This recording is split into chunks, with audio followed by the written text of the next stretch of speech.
Hello, metaphysical lovers, healing folk of all shapes and sizes, and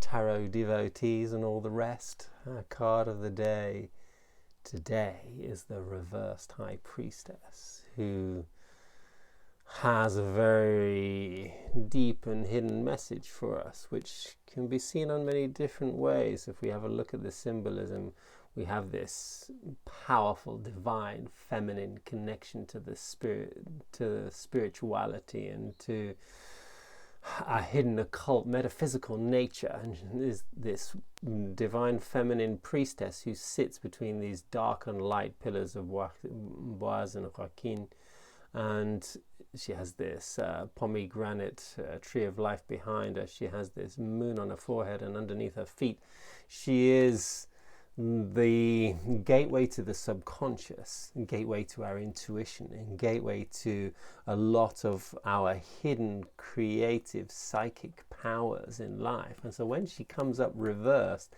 we have a little bit of a trigger with all of the nature of who she is inside of us. There may be a trigger, there may be a resistance, there may be a denial, there may be an awkwardness to, in the mildest way, or sometimes a full-on outright resistance and pushing away and suppression of the subconscious connection that we have towards our intuitive abilities, qualities, capabilities, psychic self, our psychic powers of clairvision, clairaudience, clairvoyance, if you like.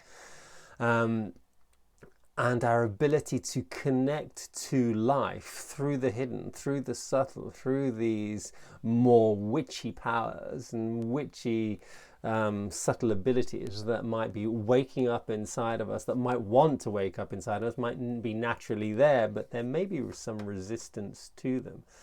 This resistance may well come out in an outright denial of the metaphysical, which means a denial of anything that is not a 3D world, a 3D reality. We might poo-poo all the woo-woo, as you say, as some people say, just ignoring the fact that we are multidimensional beings and denying that truth and preferring to feel safe inside of a version of reality that is one that just looks at this world as being it's just a material physical world. There's not much to it more than that. This High Priestess knows that there's a lot more to life than just what we see in this material world, what is the 3D manifestation of this world.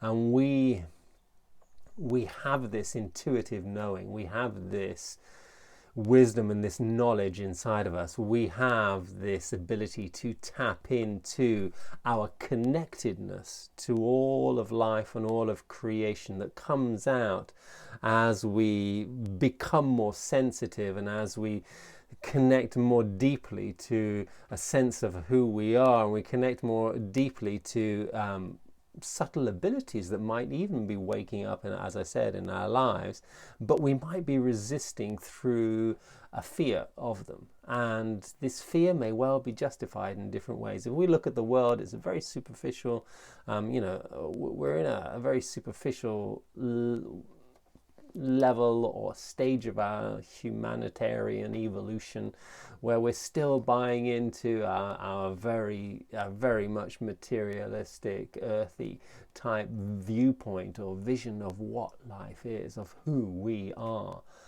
And so anybody who's stepped outside of that limiting way of looking at ourselves and limiting way of looking at life, and chosen to expand their perception into seeing life as a multi-dimensional reality of which we can just about understand aspects of or fragments of in different ways. The moment we open our mind to this, we become the few, or we become a lower percentage, or we automatically become a little bit different than what is the norm. And although this is a growing viewpoint in our world today, it's definitely not completely everyday, the norm, and it's not something that's taught in schools. It's not something that everybody is open-minded to. So there'll be a resistance, a natural resistance that will come through this alienation between the majority of life and ourselves, and that itself can be part of resisting the qualities of the high priestess. She'll bring out a strong connection to our intuition, which will go against the grain a lot of the time. It'll go against the grain of the normality in society, and we'll actually have to make choices. If we follow our intuition, we'll have to make choices that go against what everybody around us, or a lot of people around us, might be saying is true or real, or and we might feel, no, it doesn't feel quite right, and so we might distrust our intuition because it feels more safe and comfortable to be following everybody else than going with that. There may be a lot of other people around us that might be, just saying, oh, that spirituality stuff, it's all made up in your head, all that stuff about the law of attraction and this and that, and this is just rubbish, this is just stupid stuff. And this is an echo of one thing that this reversed, or this shadow priestess, will bring up, which is a collective memory of a witch hunt.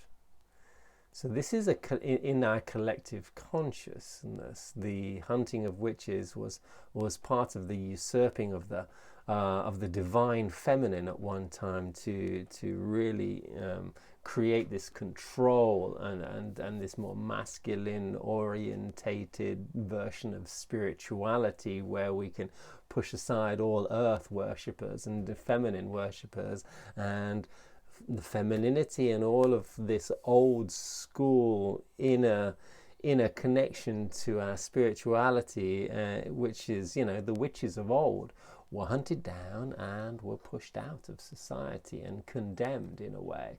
And we have a collective conscious memory of this, and there is sometimes this will unconsciously come up. It'll unconsciously come up in our feeling of a resistance towards our own intuitive witchy self, and we'll go, and even though it doesn't make sense in this world, even though we have witches on TV and everybody wants to be one, and there's Harry Potter and all that, there is this unconscious resistance which is saying, I'm not too sure about that, because we feel it in our DNA. We feel that inner persecution. We feel that it can get us into trouble, and it's the same alienation that we'll feel, because there has to be a slight feeling of, I'm slightly different than the way everybody else feels. But this is when the ego grabs it. This is when the ego grabs these qualities of intuition and starts to implant or impose fear upon it. We don't have to be afraid of our intuition, and it doesn't have to make us feel more separate from life. In the bigger picture, if we tune into our inner connection to spirituality, it will make us feel more connected to the world around us. Now, our ego can usurp our intuition in the same way that the masculine tried to jump in on the divine feminine and usurp a more collective viewpoint towards spirituality. And our ego can jump in and try to empower itself, or give itself a feeling of self-importance, and at the same time masking feelings of unworthiness with any psychic stories or any hidden occult gifts we might come up, or just simple plain intuitive guidance. We might want to feel special because of it. And here you get these people that have a certain amount of connected to their intuition, and they're becoming important because of it, and they might even make themselves a super smart guru and want to be worshipped because of this. This is the ego jumping in and grabbing those witchy qualities, and maybe even maybe abusing them in certain ways. We might even have done this in the past and be wary of our own witchy capabilities because it might have got us into trouble at one time for different reasons. So there is a whole amount of hidden stories that are taking place inside of this hidden or this resistance to the High Priestess. She has dark and light pillars either side of her. Are we afraid of this power and what it might wield for us? Are we afraid of this darkness, our mistakes? Are we afraid of the mistakes that we have made in the past? Do we judge them? Does the ego judge that darkness or the unconscious actions that we may have taken? Are they judged in a way where we pile upon guilt and shame and fear around our mistakes, and instead of seeing those mistakes as gifts of, oh my gosh, this is me just living my life according to unconscious programs, and me actually seeing these mistakes and experiencing them is an opportunity to change. It's an opportunity to grow and to learn and to be different and to choose something else. Instead of seeing them, oh my God, this makes me the bad person, the wrong person, and instead of judging them. Mistakes, darker, unconscious stories are not wrong. We're mostly unconscious beings, and so we can't be mostly wrong. But we can have, errors that we'll make or through unconscious programs that come out in our lives so that we can learn from them, so that we can empathize with the rest of humanity that's experiencing exactly the same thing. This is not bad. This is not wrong. This is an opportunity of growth. And this is something that we need to accept and empower ourselves with when the reversed High Priestess comes into our lives. Enjoy your day, enjoy this year, enjoy the journey into the shadow. Throw a comment out there, hit like and boost up all the algorithms by even daring to subscribe to my channel. Lots of love to you all.